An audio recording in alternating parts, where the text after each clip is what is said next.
Olá pessoal, tudo bem com vocês? Nós vamos dar início ao estudo das soluções. Então, a partir dessa aula, a gente vai ter um estudo sobre soluções. Que assunto é esse, tá? E no estudo das soluções, entre outras coisas, nós vamos entender questões como por que a água não tira graxa das nossas mãos? Por que eu preciso usar sabão, detergente? Como é que a gente coloca sal na água? Ele se dissolve, né? A gente fala se desmancha e você não vê mais, não consegue mais enxergar as partículas do sal ali. Mas você sabe que o sal está lá, você sente o sabor dele, mas você não consegue ver as partículas do sal. Na verdade, a não ser que você coloque sal demais e aí fica o excesso fica depositado no fundo do copo, não é assim? Então são algumas questões que a gente vai entender, tá certo? Eu espero que vocês estejam bem, que vocês estejam motivados para estudar, tá certo? Acreditem, esse tempo vai passar, a gente vai retomar os estudos na escola, mas por enquanto é importante que cada um na sua casa continue estudando, continue se dedicando, tá? Não desista dos seus sonhos, tá bom? Então o assunto da aula de hoje é soluções, tá? Pronto. Eu já saí aqui e nós vamos começar aqui vendo introdução ao estudo das soluções. Para entendermos o que são soluções, pessoal, primeiro a gente vai entender o que são dispersões. Então tá aqui na tela o conceito de dispersão, né? Dispersão nada mais é do que um sistema sob a forma de um sistema em que tem uma substância sob a forma de pequenas partículas se distribuindo de maneira uniforme por toda a extensão de uma outra substância, tá? Eu não entendi, professor. O que quer dizer isso? Vamos imaginar então que você tem uma torcida corintiana, tem 1000 torcedores do Corinthians, tá? Tem 1000 torcedores corintianos e tem 100 torcedores palmeirenses. Aí os corintianos vão ficar alegres e os palmeirenses vão ficar com raiva de mim. Não, eu não torço nem pro Corinthians, nem pro Palmeiras, tá? Tá certo? É só para a gente entender esse assunto. Então perceba uma coisa. Imagine então que aqueles 100 torcedores palmeirenses vão se infiltrar ali no meio da torcida corintiana. Se os 100 torcedores palmeirenses ficarem juntos, como a camisa do Palmeiras é vermelha e a do Corinthians é preta e branca, né? Branca e preta, aí daria para perceber, daria para enxergar ali aquela multidão ali, aqueles 100 torcedores juntos no meio da torcida do Corinthians. Isso não seria uma solução, tá? Uma solução química. Uma solução, uma dispersão, ó, o nome já está dizendo dispersar. Dispersar é o que? É espalhar. Seriam então os 100 torcedores do Palmeiras espalhados pelos 1000 torcedores corintianos. Aí você teria uma dispersão. Quando você de longe não avistasse mais o verde da camisa dos torcedores, porque eles estariam espalhados ali entre os 1000 torcedores corintianos. Então eu creio que esse exemplo dá para entender bem o que é uma dispersão, tá bom? Então, quando você tiver dúvida, imagine esse exemplo, tá certo? Os 100 torcedores do Palmeiras, se eles estiverem juntos ali, não é uma dispersão. Para ser dispersão, eles têm que estar espalhados entre os torcedores do Corinthians, de modo que uma pessoa que observe isso de longe não vai ver mais aquela imagem verde destacando, porque vão ver mais o branco das camisas dos torcedores corintianos do que o verde, tá certo? Então, para a gente entender aqui um pouco mais, vamos continuar aqui a leitura do slide, né? O componente que se distribui uniformemente sob a forma de pequenas partículas é denominado disperso. E a substância que contém um disperso é denominada dispersante ou dispergente. Então, na dispersão você vai ter disperso, você vai ter o disperso, tá? Que é a substância que vai se espalhar, tá? E você vai ter o dispersante ou dispergente, que é a substância a substância na qual o disperso vai se espalhar, tá bom? Então, no exemplo que eu falei dos torcedores, a torcida do Corinthians seria o dispersante e a torcida do Palmeiras seria o disperso, porque vai se espalhar no meio da torcida corintiana, tá bom? Então, disperso é a substância que vai se espalhar e dispersante é a substância que espalha, é a substância na qual o disperso vai ser espalhado. Dá para você entender então que o disperso é a substância que está em menor quantidade e o dispersante geralmente é a substância que está em maior quantidade, tá? Geralmente é assim, tá bom? Vamos então prosseguindo aqui. Num exemplo de uma uma dispersão, é uma solução também, mas eu ainda não quero falar em soluções. Por enquanto vamos falar mais de forma mais geral, tá? Então, um exemplo de dispersão seria água com sal. Na água com sal, o dispersante é a água, tá bom? E o disperso, o sal. Então, o dispersante aqui, a água vai ser o dispersante e o disperso vai ser o sal, tá? No caso aqui, água e areia, dispersante a água, o disperso a areia, tá bom? Bom, vou apagar aqui.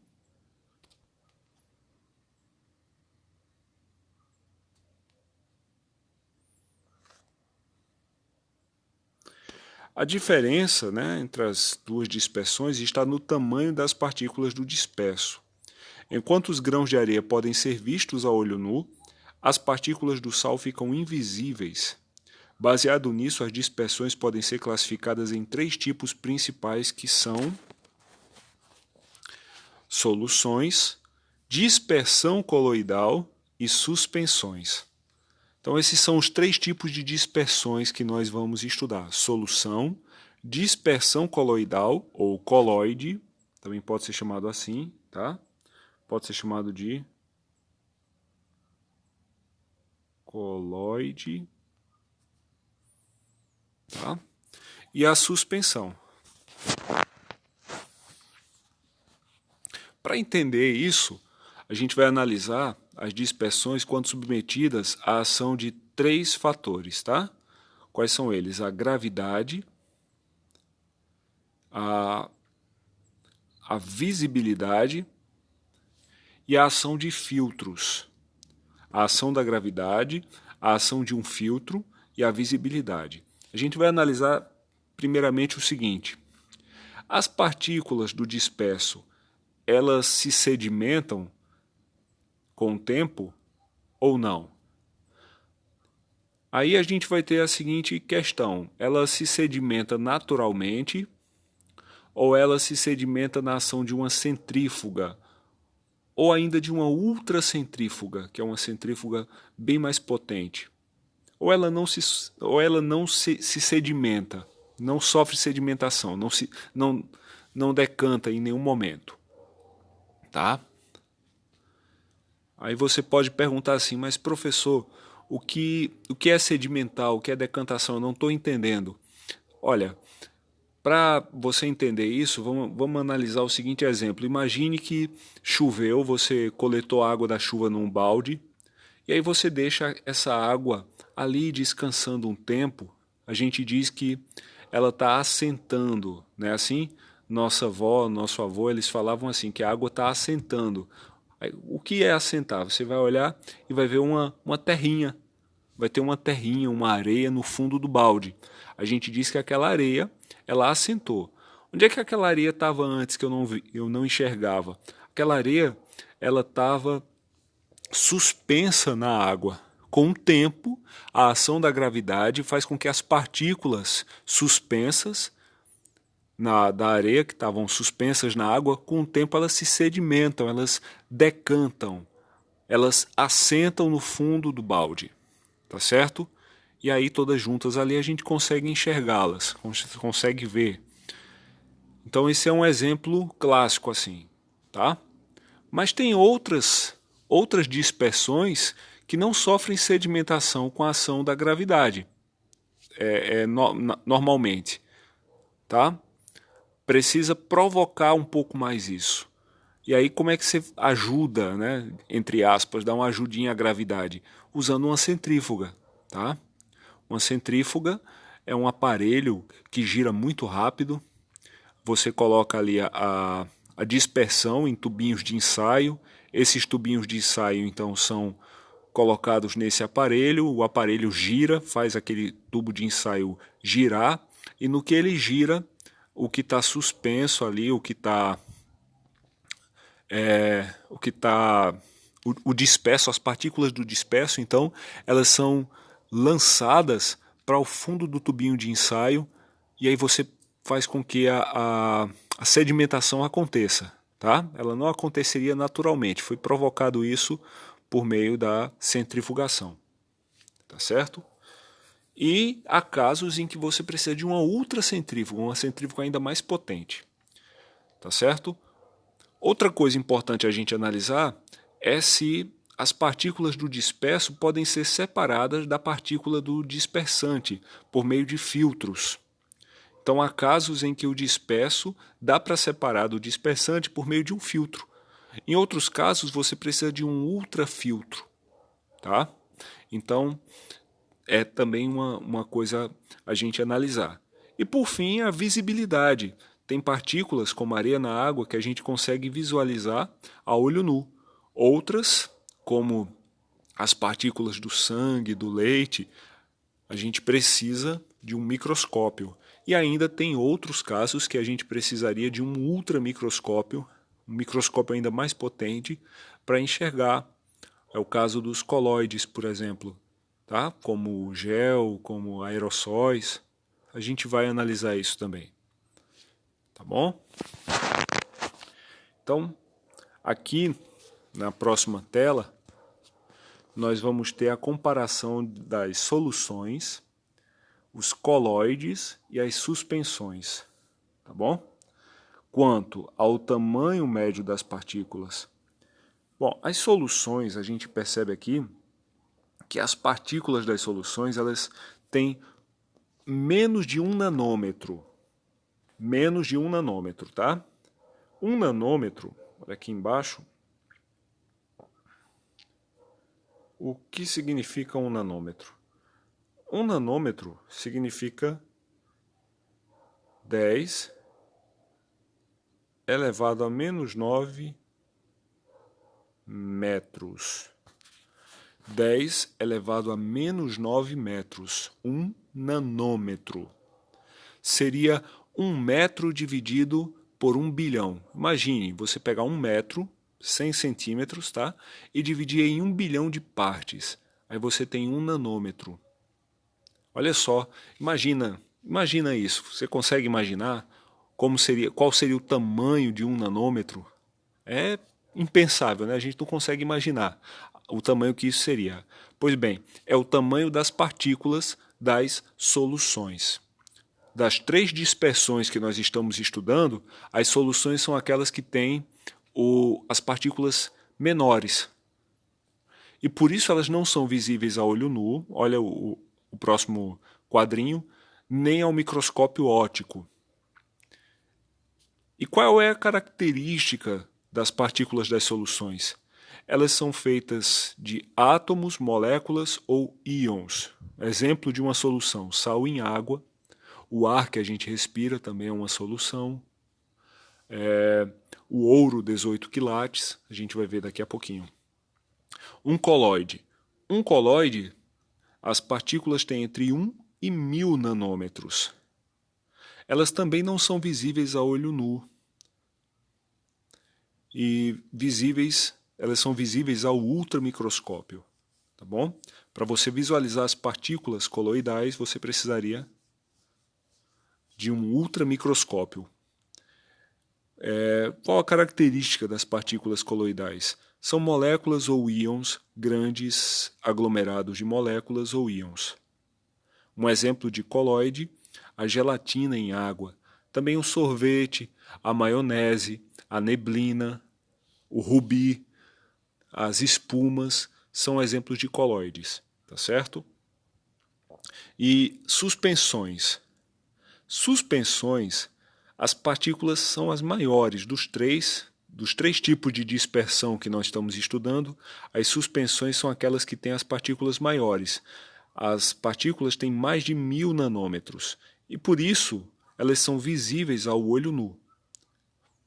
Quais são as características dessas partículas? Aglomerados de moléculas ou íons. Exemplo, areia em água. Tá bom? Vamos então seguindo aqui para a próxima tela. Agora, com relação a se elas se sedimentam ou não, tá bom? Nessa próxima tabela aqui, na terceira linha, aqui, ó, pessoal, a gente vai analisar o seguinte: a capacidade de sedimentação das partículas desses três tipos de dispersão. Você já pode ver aqui, ó, que a solução, as partículas não sedimentam. Mesmo que você use uma ultracentrífuga, você não vai conseguir fazer com que as partículas sedimentem. Como assim? Deixa eu explicar melhor. Se você pegar água e sal, tá? Se você pegar água e sal, o sal esteja totalmente dissolvido, não sobrou nem um pouquinho de sal no fundo do copo, que em outra aula a gente vai entender por que às vezes sobra sal no fundo do copo. Mas você pegou uma solução, o sal está totalmente dissolvido na água. Por mais que você coloque aquilo ali para girar numa ultracentrífuga, você não vai conseguir fazer as partículas de sal se depositarem no fundo do copo, tá certo? Então elas não sedimentam. Já os colóides, se você usar uma ultracentrífuga, consegue sedimentar. Você vai conseguir fazer sedimentar a gelatina, a maionese e outros tipos de colóide, se você usar uma ultracentrífuga. Já as suspensões, você consegue fazê-las sedimentarem usando uma centrífuga comum. Uma centrífuga comum você já consegue fazer a sedimentação das partículas do sangue, do leite, por exemplo. No caso da areia na água, com o tempo, sem precisar de centrífuga, como eu já falei, as partículas elas vão se depositar no fundo lá do recipiente. Com relação agora à filtração, então agora vamos analisar a filtração. Essa próxima aqui, ó. A filtração, as soluções, as partículas não são retidas por nenhum filtro. Você não consegue separar o sal da água ou o açúcar da água usando um filtro, porque as partículas são muito pequenas, elas atravessam os poros do filtro. Ainda que você use um ultrafiltro, você não consegue separar. No caso dos colóides, usando um ultrafiltro, ó, você separa. E na suspensão, usando um filtro comum. Um filtro comum você consegue separar a areia da água, né? Todo mundo sabe, a gente consegue fazer isso no nosso dia a dia, tá bom? Aqui nessa tabela ele está usando o angstrom, que é outra medida. Nós vimos o nanômetro, aqui está usando o angstrom. É importante que a gente saiba também. No caso do angstrom, um angstrom é 10 elevado a menos 10 nanômetros, tá certo? É o angstrom. Nas suspensões, as partículas da fase dispersa são grupos de íons ou de moléculas. Isso a gente já viu, né? Mas eu quero destacar para você o seguinte aqui, que perante a luz, elas são o quê? Opacas e podem ser vistas ao olho nu. Então, uma característica das suspensões é que elas são o quê? Opacas. Elas são opacas, tá? Ou seja, a luz não consegue atravessar uma suspensão, tá? No caso dos coloides, eles têm um aspecto homogêneo, tá? Porque as suas partículas são pequenas o suficiente, ó, são pequenas o suficiente para dar ao colóide um aspecto homogêneo. Então, eles vão ter um aspecto homogêneo. Pense na gelatina, por exemplo, tá? Porém, são grandes o suficiente para espalhar a luz, que é o chamado efeito Tyndall. Efeito Tyndall. A gente vai ver nessa próxima tela o que seria esse efeito Tyndall, pessoal. Olha só que bonito aqui. Você pode ver então aí o que? 3 recipientes, né? Você está vendo aí 3 recipientes e você percebe que nesse recipiente aqui, ó, nesse recipiente aqui, a luz desse laser, você está vendo aqui o laser, ó, você está vendo aqui a ponteira do laser, né? Aqui, tá? Você percebe que quando a luz ela incide nesse primeiro recipiente aqui, você percebe que essa luz ela destaca bem, você consegue ver o feixe de luz passando aqui, ó. Você consegue ver bem direitinho o feixe de luz passando. A gente entende o que com isso? A gente percebe que o conteúdo desse primeiro recipiente ele espalha a luz do laser. Ele consegue espalhar essa luz desse laser, né? Aí depois, olha só que curioso, nesse segundo recipiente aqui, a luz atravessou, a gente percebe que a luz atravessou, porque ela está aqui também no terceiro recipiente, ó. Então, para chegar até aqui, precisou passar por aqui primeiro. Mas a gente não vê esse efeito do primeiro recipiente. A gente não vê a luz sendo espalhada por aqui. Já no terceiro recipiente, esse aqui, ó, a gente vê novamente o espalhamento da luz.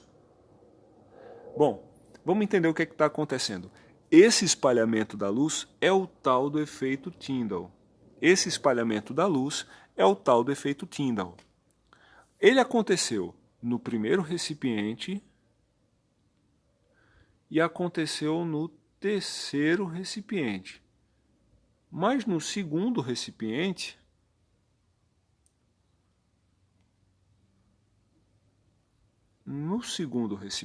curiosamente, o efeito não aconteceu.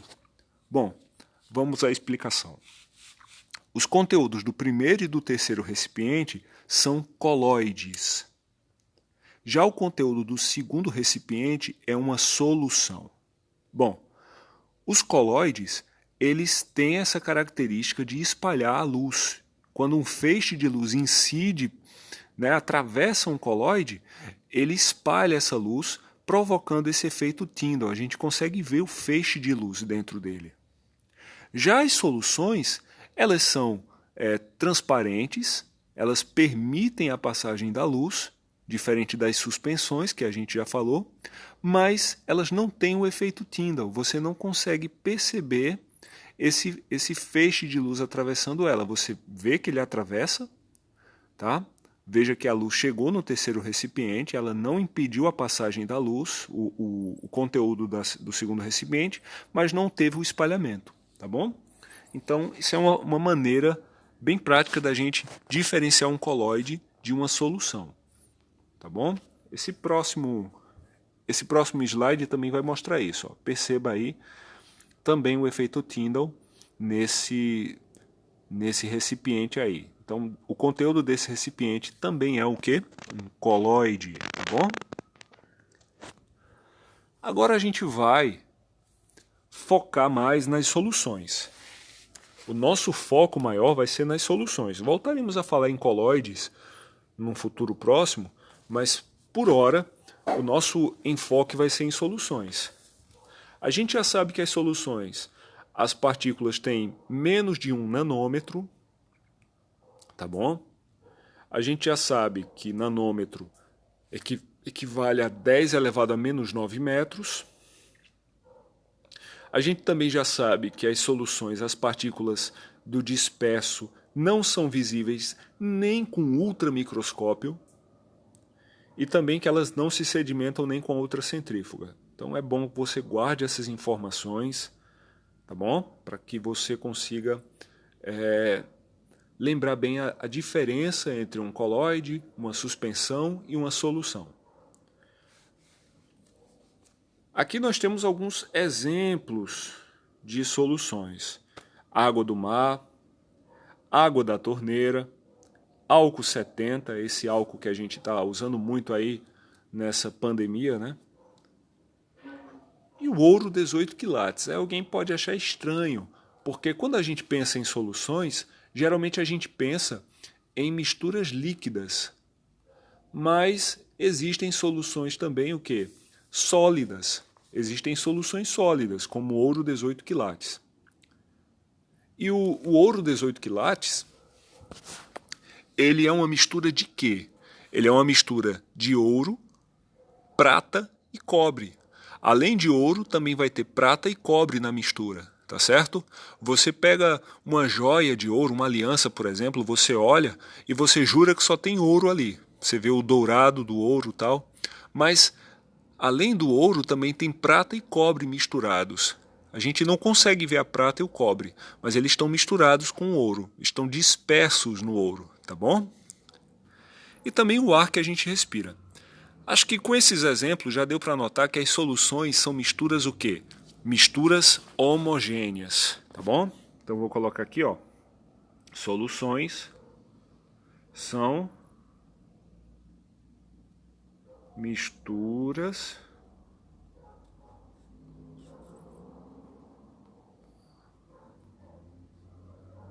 homogêneas.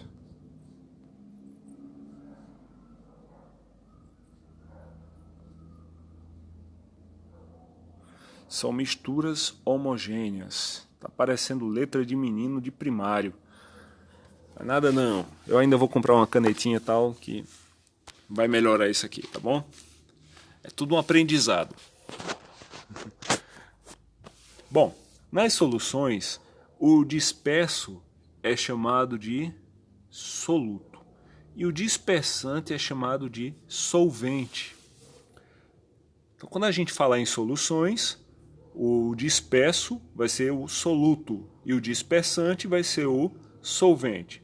Logo, a solução é uma mistura de soluto mais solvente. Tá certo? É uma mistura de soluto mais solvente.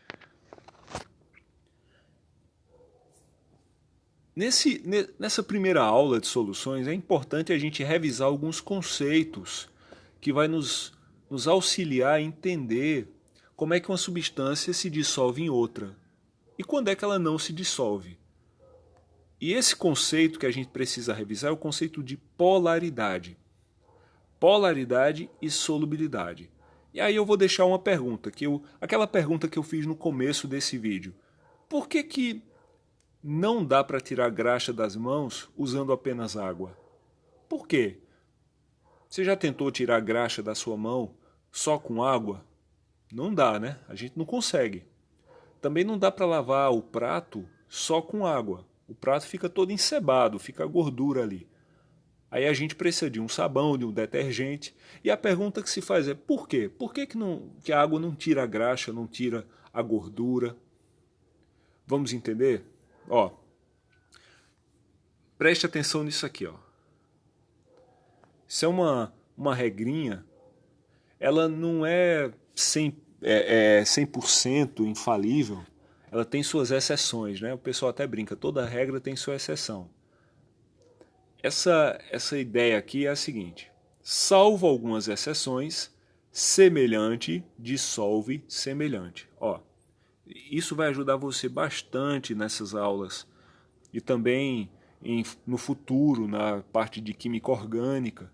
Isso ajuda bastante. Semelhante dissolve semelhante. Como assim, professor?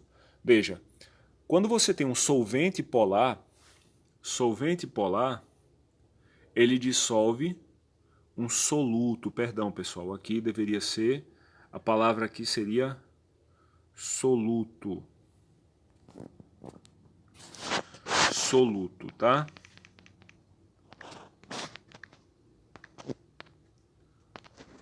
Soluto. E aqui embaixo também. Soluto. Pronto, agora tá certo. Então vamos lá. Um solvente polar vai dissolver um soluto polar. Por exemplo, água, que é polar, dissolve açúcar, que também é polar. O sal, que embora não é feito de moléculas, é um composto iônico, mas por ser um composto iônico, ele tem cargas, partículas de carga positiva e partículas de carga negativa ali na estrutura, no seu retículo cristalino. Aí ele se dissolve no solvente polar. Compostos iônicos se dissolvem em solvente polar. Já os solventes apolares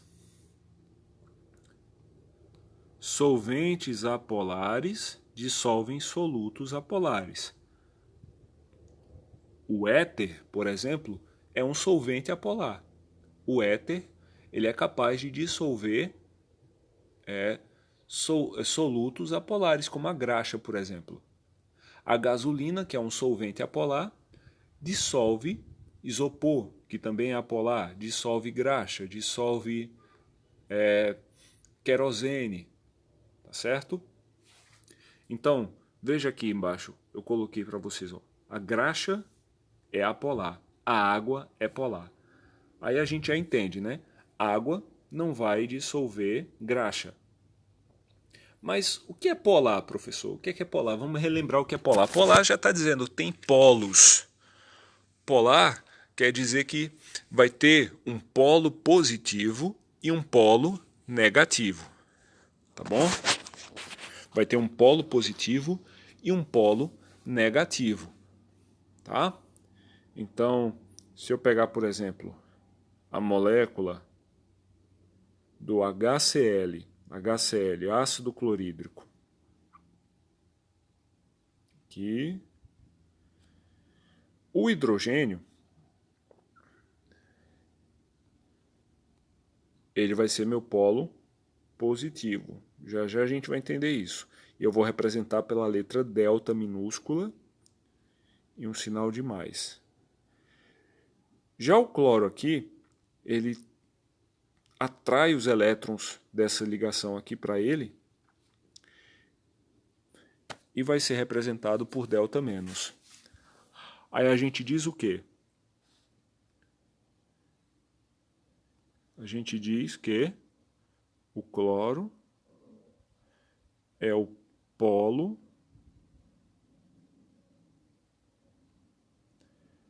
negativo.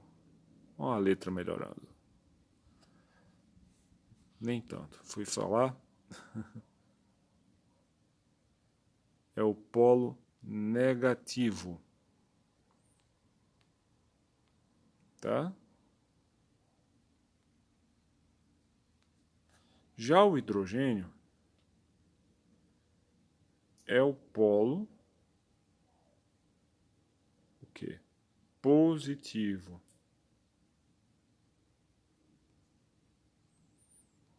Delta mais. Já já a gente vai entender por que um é positivo e o outro é negativo. Por enquanto só lembre uma coisa.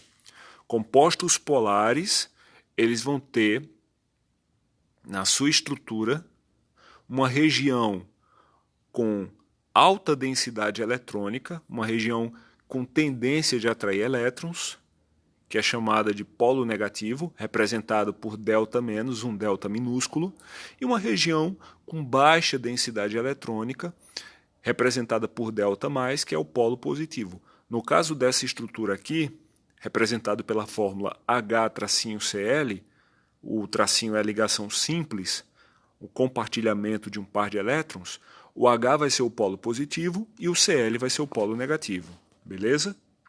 Então vamos continuar aqui. Bom, aqui é a explicação. Polaridade tem a ver com a presença de polos nas moléculas. Que polos são esses? Positivos e negativos. E como é que surgem tais polos, professor? Tais polos surgem devido à eletronegatividade. Bom, e o que seria eletronegatividade? Vamos continuar aqui o texto. Eletronegatividade, capacidade que o núcleo de um átomo tem de atrair os elétrons envolvidos em uma ligação química. Eletronegatividade, então, é a capacidade que o núcleo de um átomo tem de atrair os elétrons envolvidos em uma ligação química. Vamos ver como é que é isso. Bom, aqui, pessoal, eu quero chamar a atenção aqui, porque eu estava vendo com vocês agora há pouco essa estrutura, o HCl. O cloro ele tem eletronegatividade maior que o hidrogênio. Tá? Ele tem eletronegatividade bem maior. Aí o que acontece? O cloro vai atrair os elétrons dessa ligação aqui, ó. Tá vendo essa setinha amarela aqui? Tá vendo aqui essa ligação aqui, ó? Esses dois pontinhos, o preto e o vermelho, simbolizam dois elétrons. O pontinho preto é o elétron que anteriormente era do hidrogênio e o pontinho vermelho o elétron que originalmente era do cloro. Agora ambos pertencem aos dois átomos, hidrogênio e cloro. Por quê? Porque o hidrogênio e o cloro estabeleceram uma ligação covalente. Ligação covalente é aquela na qual os átomos compartilham elétrons. Tá bom? Compartilham elétrons. Aqui está compartilhando um par de elétrons. Esse par de elétrons pode ser representado por um tracinho, assim, ó. Então, esse tracinho aqui, gente, eu não acerto fazer essa seta de jeito nenhum, mas tudo bem. Vamos lá, vamos seguindo. Esse tracinho, ele significa o par de elétrons, tá bom? Aí vê só. Vamos sair aqui. Vamos voltar. Então, o cloro tem mais capacidade de atrair elétrons que o hidrogênio. Tá? Aí, por isso, o cloro vai ser o polo negativo da molécula. Já o hidrogênio vai ser o polo positivo. Como é que eu sei quem tem mais capacidade de atrair elétrons? Quem é mais eletronegativo do que quem?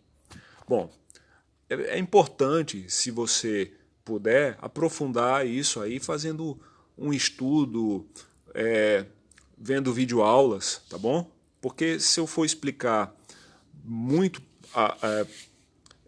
aprofundar sobre eletronegatividade, esse vídeo vai ficar muito extenso. Por hora, a gente vai lembrar o seguinte. Na tabela periódica, os elementos mais eletronegativos são esses aqui.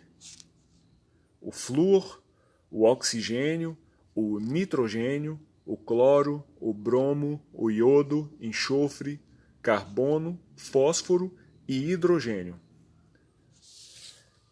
Tá certo? Essa é a fila de eletronegatividade. Perdão.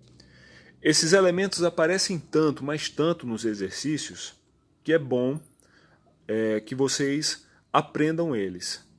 Tá? E aí você pode pensar assim, mas professor, como é que eu vou aprender esse monte de elemento? Ó, tem um macete que a gente usa que de tão absurdo acaba servindo, tá? Leia comigo aqui, ó. von Klebriski pH. Von Klebriski pH. esse vai ser o macete que a gente vai usar para lembrar quais são os elementos da fila de eletronegatividade. O flúor é mais eletronegativo que o oxigênio, que por sua vez é mais eletronegativo que o nitrogênio. Esse é o top 3 da eletronegatividade, tá? O top 3. Top 3, aliás, da eletronegatividade. Então, nesse top 3 aí, os 3 elementos mais eletronegativos, flúor, oxigênio e nitrogênio.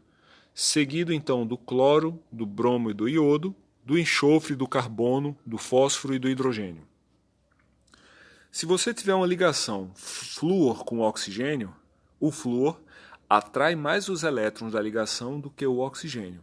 Aí o flúor vai ser o polo negativo, o oxigênio vai ser o polo positivo. Se você tiver oxigênio com nitrogênio, aí o oxigênio, por ser mais eletronegativo, ele vai atrair mais os elétrons do que o nitrogênio. Aí o oxigênio vai ser o polo negativo e o nitrogênio vai ser o polo positivo. Tá certo? Tá claro, pessoal? Se a ligação, por sua vez, for nitrogênio com cloro, o nitrogênio vem primeiro que o cloro. Então, nesse caso, o nitrogênio vai ser o polo negativo, vai atrair mais os elétrons, e o cloro vai ser o polo positivo. Ou seja, como é que eu sei quem é o polo negativo e quem é o polo positivo? Vai depender de quem está ligado com quem. Tá bom? Você tem que ver quem está ligado com quem. Tá certo? Tranquilo? Ok. Aqui embaixo você pode ver os valores das eletronegatividades desses elementos. Não se preocupe em decorar esses valores, tá? Eles são dados nos problemas, você não precisa decorar esses valores não, tá certo? Vamos a seguir ver o caso aqui das moléculas, quando são polares e apolares. Para a gente começar a entender, vamos pegar moléculas simples, pequenininhas, moléculas diatômicas. O que é uma molécula diatômica? Uma molécula formada por 2 átomos, tá? Uma molécula formada por 2 átomos. No caso da molécula do gás hidrogênio, ela é feita de 2 átomos de hidrogênio. E aí, pessoal, 2 átomos de hidrogênio, bom, a gente percebe aqui, preste atenção aqui, que os 2 hidrogênios, eles estão ligados por meio de uma ligação covalente simples, esse parzinho aí feito da bolinha preta e da bolinha vermelha, representa uma ligação covalente simples, tá bom? Como a gente viu aqui, a eletronegatividade do hidrogênio é 2,1. 2,1. Então, pense comigo, vamos calcular a diferença de eletronegatividade aqui, o dipolo elétrico aqui. Tá certo? O dipolo elétrico. O dipolo é representado por uma letra grega. Gente, eu não estou conseguindo nem fazer as letras em português, quanto mais uma letra grega, mas vamos tentar.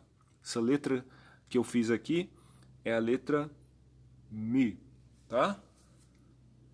Uma letra grega. Tá bom?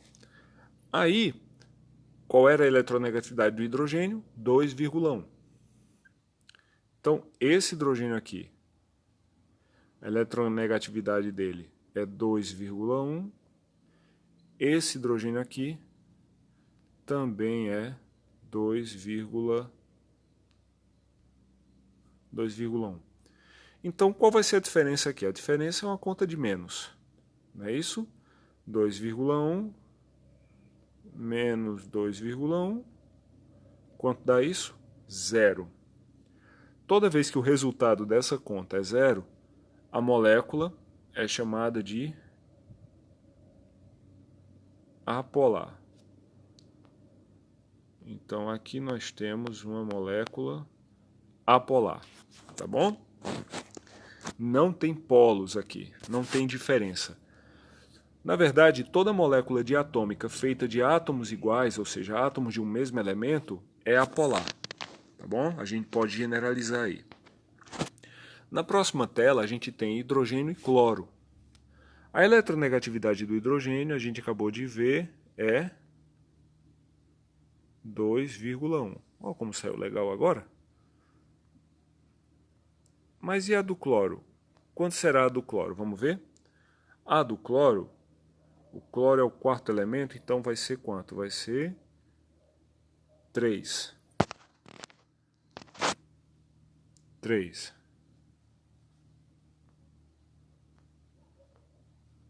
3. Então, fazendo a conta, você vai ter... Opa! 3 menos 2,1. Quanto é que dá isso? 0,9. Ou seja, nesse caso, a diferença não foi 0. A diferença foi 0,9. Quando a diferença de eletronegatividade ela é maior que 0, nós dizemos que a molécula ela é polar. Portanto, HCl é uma molécula polar. Ok? Polar quer dizer que tem polos. Apolar, esse A aqui, quer dizer não tem polos. Tá bom? Como a gente viu anteriormente, no HCl, o hidrogênio vai ser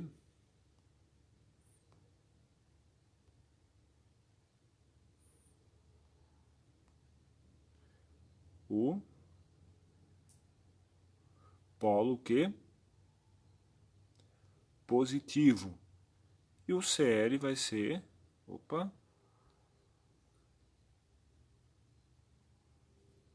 o polo negativo, certo?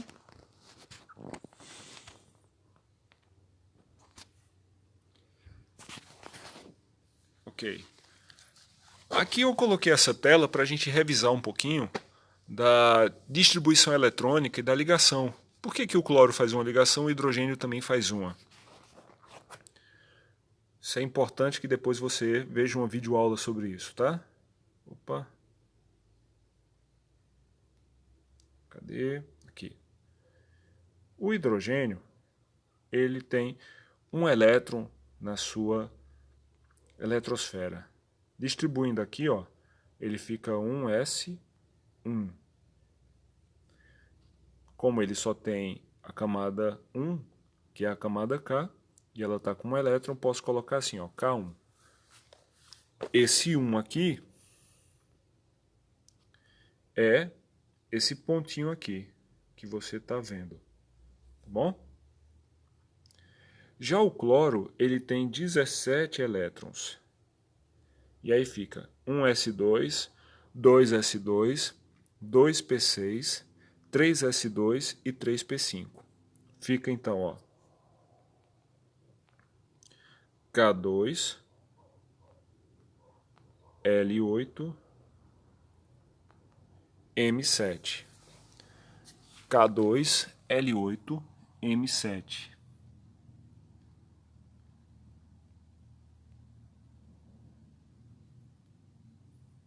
Deixa eu ajeitar aqui.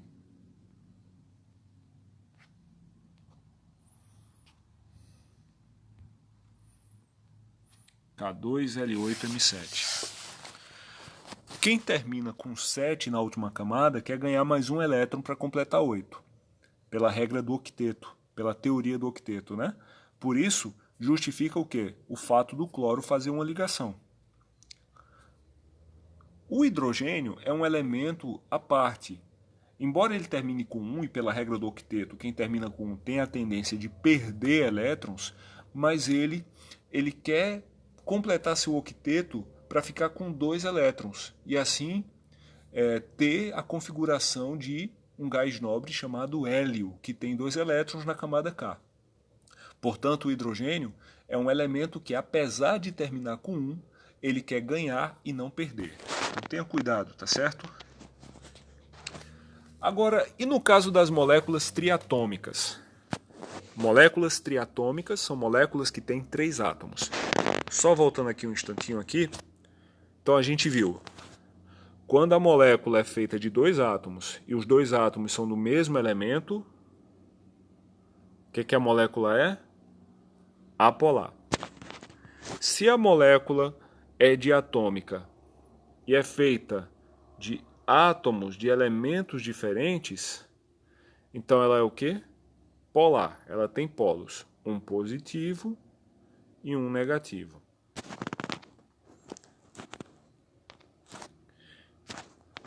Agora, e quando a molécula tem 3 átomos?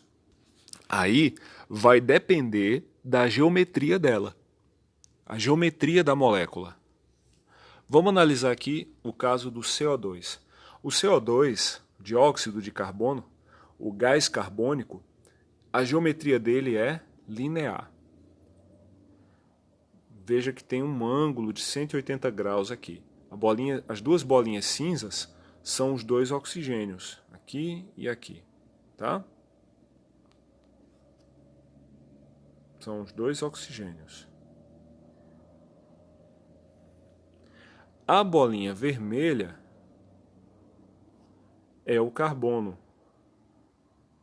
tá certo?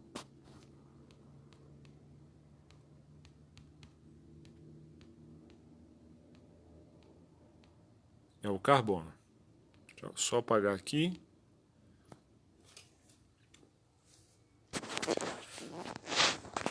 Bom, então, nesse caso, essa molécula vai formar 2 vetores. A gente vai precisar analisar por meio de vetores. Como você deve lembrar, vetor é um ente matemático que tem um módulo, tem uma direção e um sentido. Ok? Então vamos pegar novamente aqui a molécula do CO2 e vamos analisar primeiro aqui, ó, o lado direito aí da sua tela. Vamos analisar o seguinte. O que está acontecendo nessa ligação aqui? A ligação CO. Bom, a gente percebe que é uma ligação dupla. Deixa eu só voltar aqui para mostrar para você. É uma ligação dupla. Porque o C e o O estão compartilhando 2 pares de elétrons. Você pode ver que o carbono e o oxigênio têm 2 parzinhos de elétrons aqui, tá certo? Nesse parzinho de elétron, então, ó, deixa eu voltar aqui. Nesse parzinho de elétron aqui, ó, não deu certo não. Você pode perceber que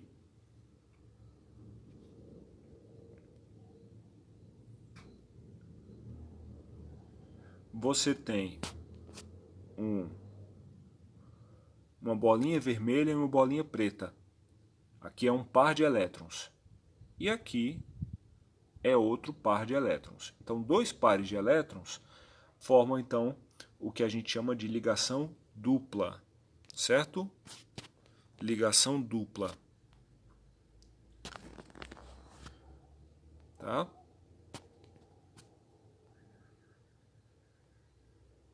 Ligação dupla.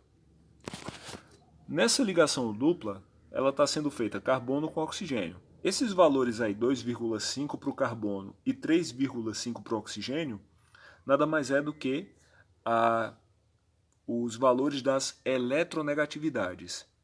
Veja que o oxigênio é mais eletronegativo que o carbono, né? von Clebresky, pH. Então, o oxigênio é o segundo elemento mais eletronegativo da tabela. Então, na nossa filinha, o oxigênio vem em segundo lugar e o carbono é o antepenúltimo. Depois dele só vem o fósforo e o hidrogênio, o P e o H. Fazendo aqui a conta, então, 3,5 menos 2,5. Então, nós vamos ter uma diferença de 1. Aqui, vamos ter uma diferença de 1, tá?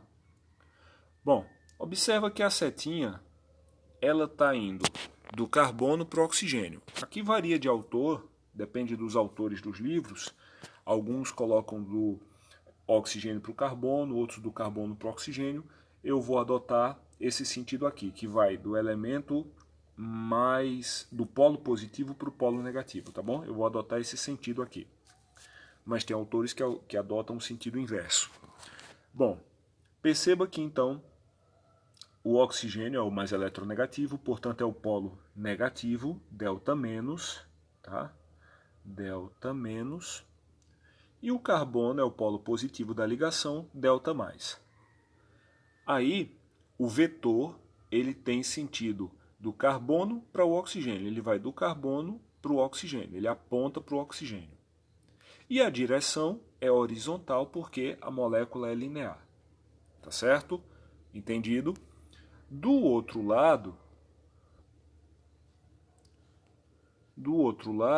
ó, também quem é que está se ligando? Carbono e oxigênio também.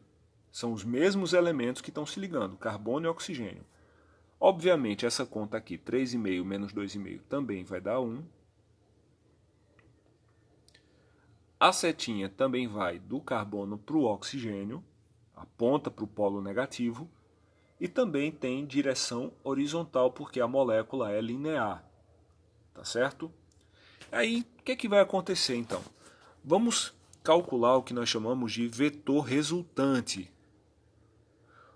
A resultante aqui, o nosso vetor resultante, que eu estou colocando aqui, ó,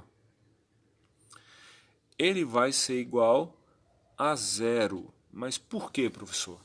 Veja, observa que as duas setinhas, olha aqui em cima novamente, tá?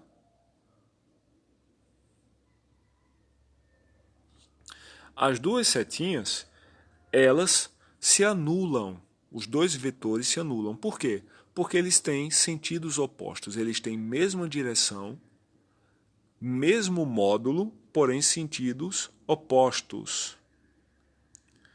Aí você vai ter 1 e 1. E aí, como cada um está indo para um lado, você vai fazer 1 menos 1. E aí o resultado, 0. Como o resultado deu 0, eu posso dizer que essa molécula é o quê? Apolar. Porque o resultado, o vetor resultante foi 0. Ok? Entendido? Bom, então toda vez que os vetores se anularem, o vetor resultante for igual a 0, a molécula será apolar. Agora vamos ver o caso da água. No caso da água, bom, a água ela tem uma geometria angular. Ela não é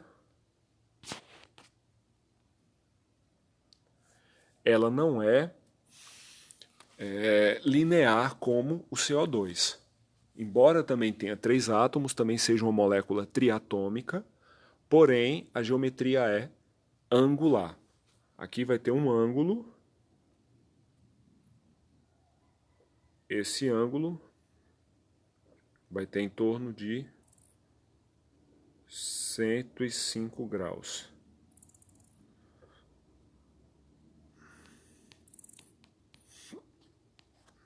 Tá?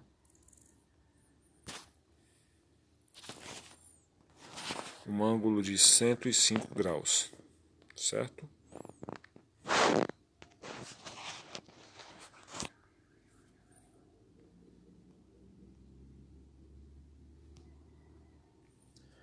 Ok.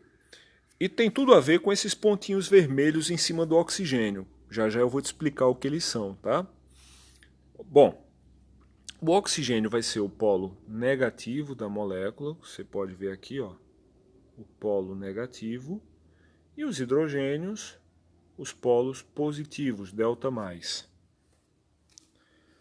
Aí você olha lá na tabela Von-Klebriski pH, o oxigênio é o segundo elemento daquela listinha e o hidrogênio é o último. Então, numa ligação oxigênio com hidrogênio, o oxigênio é mais eletronegativo que o hidrogênio. Aí ele vai atrair os elétrons para si.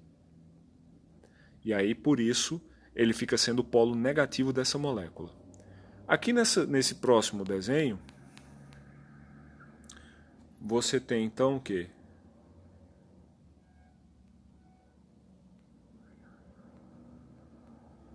Ó, observa aqui. Observe que você vai ter os vetores aqui. Eles estão saindo do hidrogênio em direção ao oxigênio. Lembra que eu falei, né? Eu estou adotando aqui a visão de certos autores que tratam o vetor como um ente que sai do polo positivo em direção ao polo negativo. Ele aponta para o polo negativo. Quem é o polo negativo aqui na molécula da água? O oxigênio. Bom, nesse caso, os vetores vão formar uma resultante, você pode ver aqui, e essa resultante vai ser diferente de zero. Ó. Essa resultante é diferente de zero. Quando a resultante é diferente de zero, nós dizemos que a molécula é polar, tá bom? Molécula polar.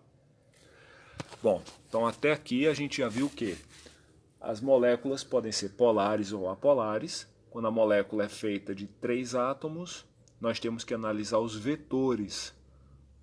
E aí, se o vetor resultante for igual a zero, a molécula é apolar, ela não tem polos. Se o vetor resultante for igual a zero, for diferente de zero, a molécula é polar. Ela vai ter um polo negativo e uma parte positiva, um polo positivo. A água é uma molécula polar, ela tem geometria angular. Agora, por que a água ela tem uma geometria angular e não linear como o CO2? A resposta para isso está aqui, ó, nesses pontinhos que você está vendo aqui. Esses pontinhos são chamados de elétrons livres. Mas, professor, eu não sabia nem que o elétron estava preso, como é que agora ele está livre? Bom, eu vou te explicar, tá? Apesar da piada infame, mas você vai entender. Ele está preso no sentido de que ele está sendo usado para fazer ligação. E ele está livre no sentido que não está sendo usado para fazer ligação. Tá claro? Então, vê só. O oxigênio, ele tem 8 elétrons. Ele tem 8 elétrons na sua eletrosfera. Distribuindo fica 1s2, 2s2, 2p4. 2 elétrons aqui, ó, no subnível S da camada K, então fica K2,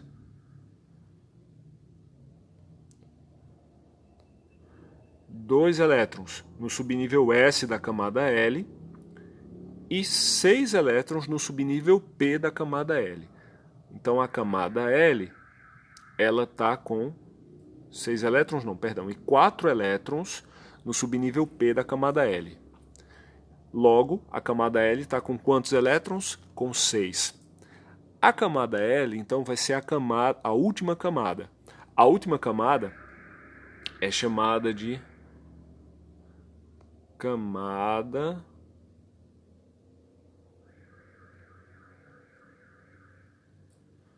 camada de valência. Camada de valência. Ok? Camada de valência.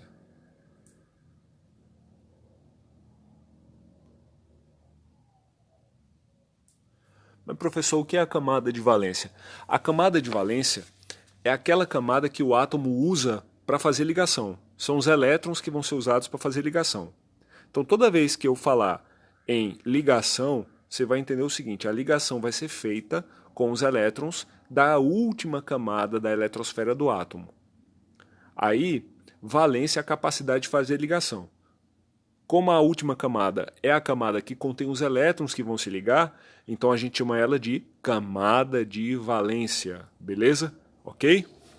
Lembra aí, tá certo?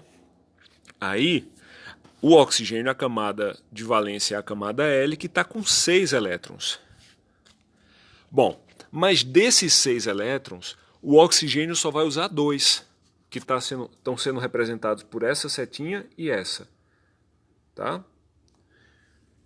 Dos 6 elétrons, só 2 vão ser usados para fazer a ligação covalente comum. Eu não vou falar hoje da camada da ligação covalente dativa por conta do tempo da aula, tá bom?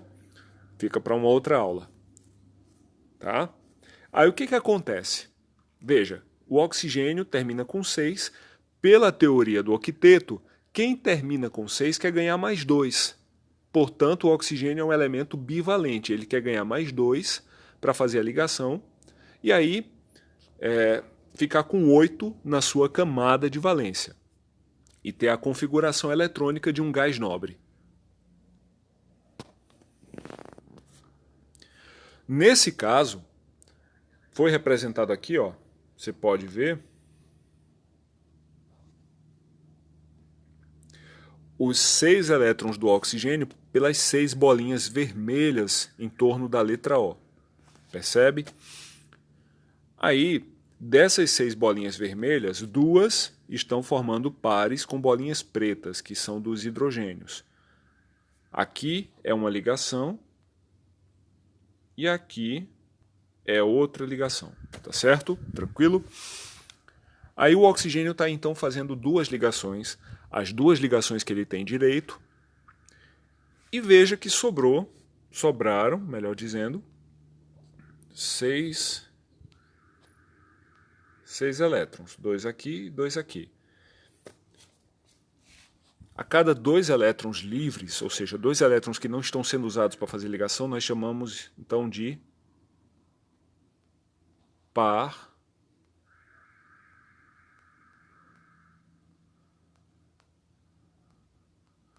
de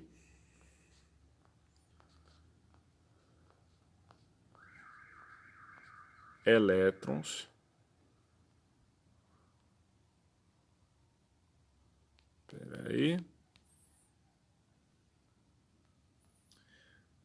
par de elétrons livres, tá?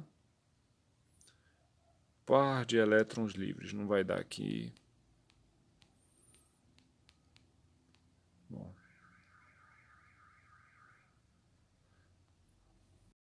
Par de elétrons livres, tá? Você tem um par de elétrons livres, certo? Aí o camarada, depois de velho, descobre que está precisando ser alfabetizado de novo. Mas tudo bem, vamos seguindo, vamos seguindo. Tá? Par de elétrons livres.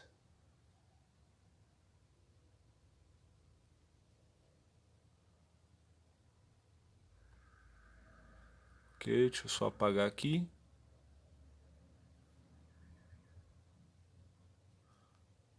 Ok. Então, esses 2 pares de elétrons livres em torno do oxigênio, eles vão empurrar essas ligações para baixo. Então, quem fez essa ligação descer aqui, ó, foi esses elétrons aqui, tá? Esses elétrons fizeram então essas ligações descerem. E por isso que a água não tem uma fórmula linear como o CO2. Aí você pode pensar, mas professor, no CO2 também não tem elétrons livres? De fato. Observem aqui, ó.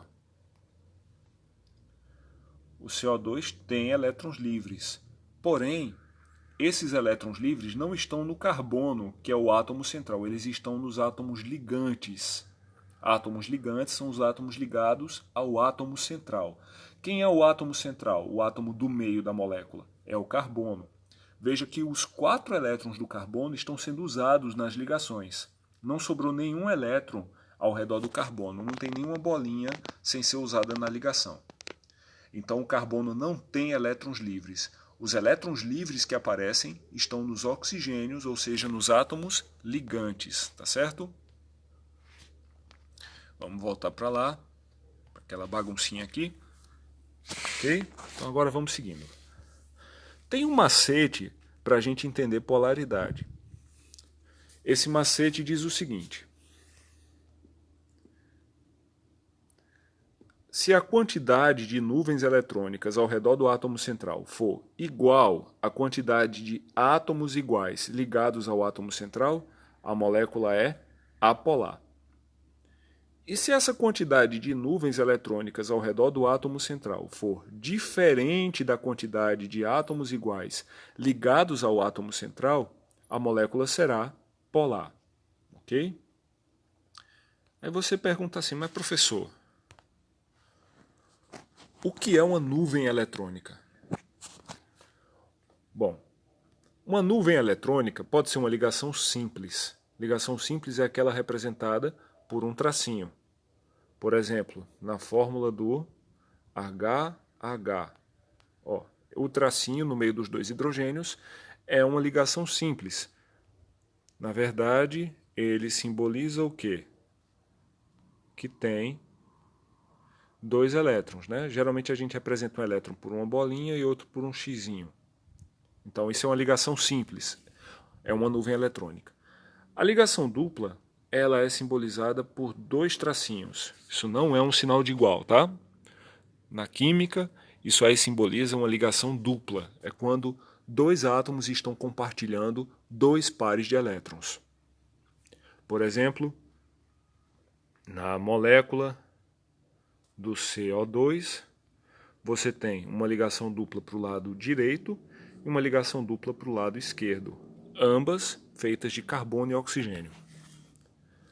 Uma ligação tripla é quando você tem três pares de elétrons sendo compartilhados. Por exemplo, na molécula do gás nitrogênio, você tem N ligado com N. Tá?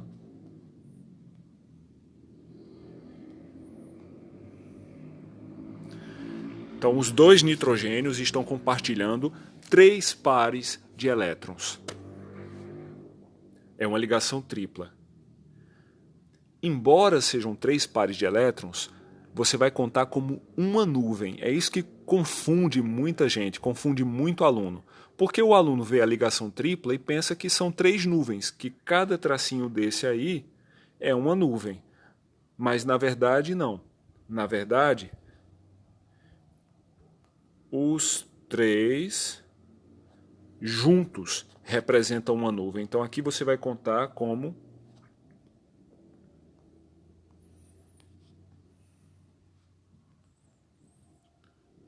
uma nuvem. Tranquilo? Isso aqui vai ser uma nuvem. Embora seja uma ligação tripla, vai ser uma nuvem. Aqui no caso do CO2, você tem uma... Aqui é uma nuvem, a ligação dupla conta como uma nuvem. E aqui é outra nuvem.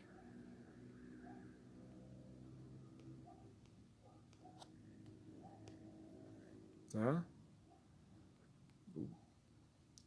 Você vai. Pronto, aqui. Então você tem duas nuvens, tá? E não quatro. Já a ligação covalente coordenada ou dativa, alguns autores representam ela por uma setinha.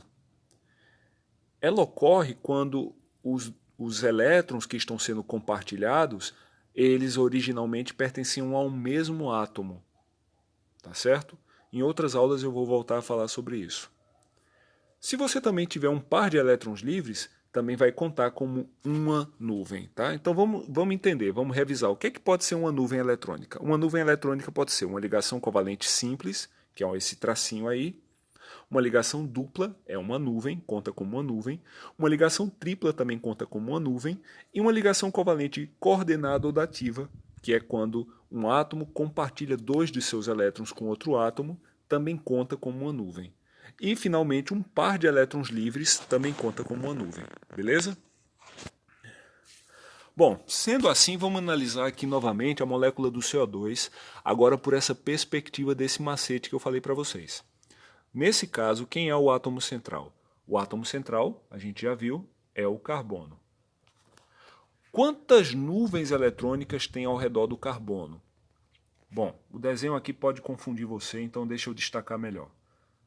Você tem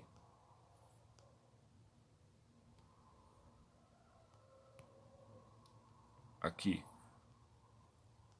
uma nuvem aqui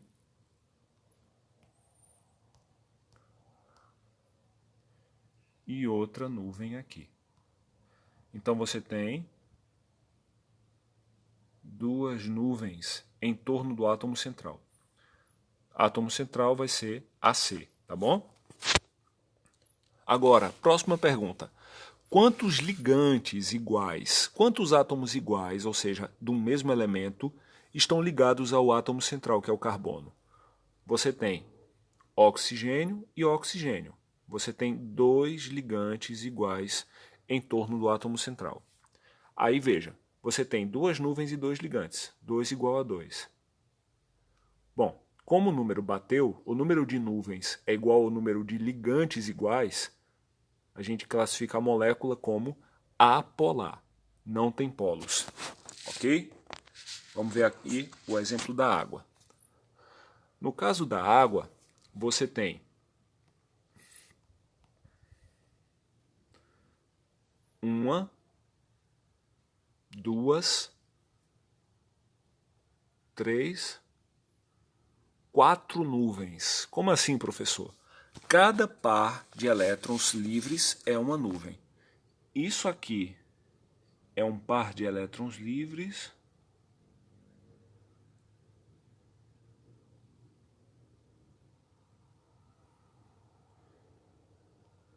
É um par de elétrons livres.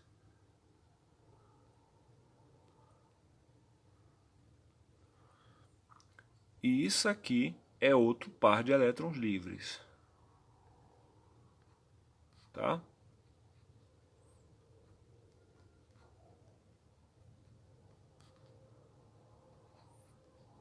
Portanto, nós temos dois pares aqui, então duas nuvens, mais essa ligação e essa, que também contam cada qual como uma. No total, então, nós temos quatro nuvens eletrônicas. Quatro nuvens eletrônicas em torno do átomo central. Quem é o átomo central? Oxigênio. Quantos ligantes iguais tem em torno do oxigênio? Temos dois hidrogênios, então dois ligantes.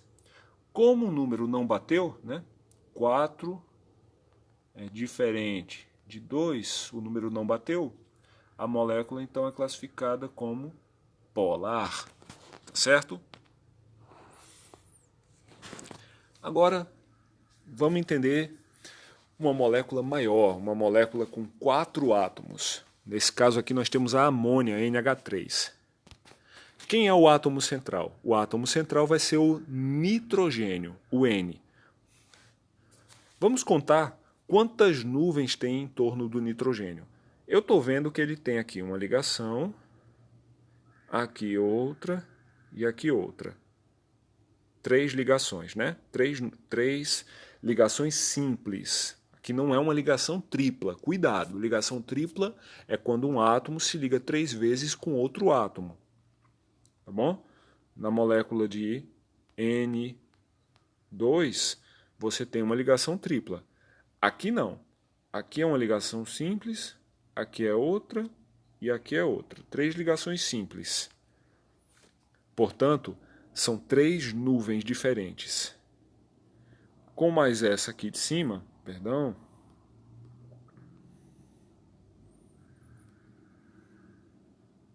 Então ele tem 4 nuvens eletrônicas.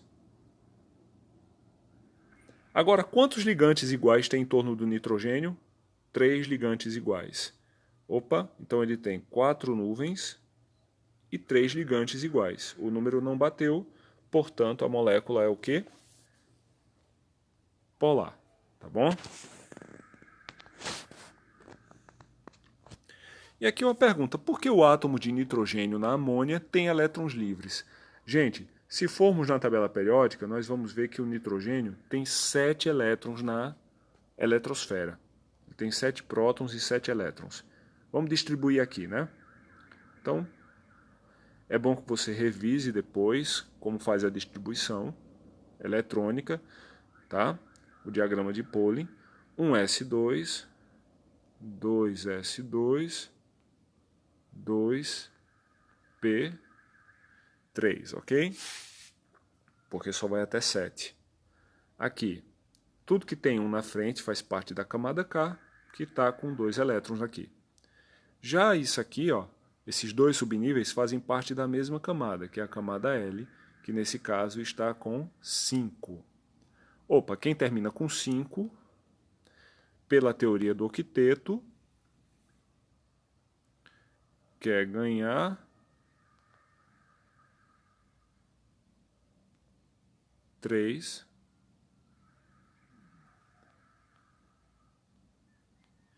elétrons. Quer ganhar 3 elétrons, tá? Bom, se quer ganhar 3 elétrons, vai fazer quantas ligações? Vai fazer 3 ligações covalentes simples. Tá bom? Ele pode fazer uma ligação covalente dativa, mas aí é outra história, eu não vou colocar nessa aula. Voltando aqui então, ele fez as 3 ligações covalentes simples, tá bom? E, ó, sobraram quantos elétrons? 2 elétrons aqui que não foram usados para fazer ligação. Esses 2 elétrons, portanto, é um par de elétrons livres, tá bom? Então espero que você tenha entendido aí. Ele termina com 5 elétrons, mas quer fazer apenas 3 ligações porque ele quer ganhar 3 elétrons. Aí, 5 menos 3, 2. Ele usa 3 e sobram 2, que é justamente aquele par de elétrons livres. Tá bom? Perceba que o par de elétrons livres empurra as ligações para baixo. Aqui, ó. Aí a gente chama essa geometria de piramidal. Tá? É uma geometria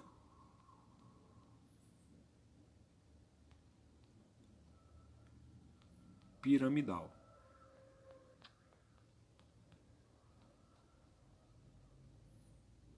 Tá bom? Agora, nosso último exemplo dessa parte aqui, ó, o CH4. O átomo central é o carbono. Quantas nuvens tem em torno do carbono? 4 nuvens, né? 4 ligações simples. Quantos ligantes iguais tem em torno do carbono? 4 ligantes. Portanto, a molécula é o quê? Apolar. Agora, estamos já praticamente encerrando, vamos entender como é que a água faz para dissolver algumas substâncias. Por exemplo, como é que a água faz para dissolver o etanol, que é o álcool? Para dissolver o etanol, veja só, pessoal, as moléculas da água, elas fazem pontes de hidrogênio. Na verdade, o termo usado hoje é ligação de hidrogênio com as moléculas do etanol, que é o álcool. Tá? Bom, nós vimos na aula de hoje que o oxigênio da água é o polo negativo e o hidrogênio são os polos positivos. Já o etanol também tem polos positivos e negativos. Tá? O etanol, a gente vai ver mais para frente, é uma molécula anfipática. Ele tem uma parte polar e uma parte apolar. A parte polar é essa aqui, ó. Esse O com esse hidrogênio, que a gente chama de hidroxila. Bom, perceba que a parte positiva, que é o hidrogênio, atrai a parte negativa da molécula da água. E a parte negativa da molécula do etanol, da hidroxila, atrai a parte positiva de outra molécula de água.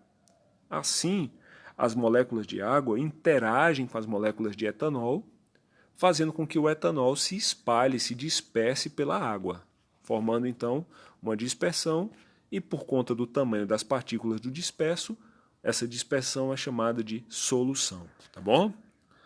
Em outras aulas a gente vai entender como é que a água faz para dissolver o sal, como é que faz para dissolver o açúcar, mas por hoje é só, pessoal. Espero que você tenha gostado. Vá no Google Classroom fazer os exercícios que eu vou postar lá, tá certo? Tá bom? Então, bons estudos, tá certo?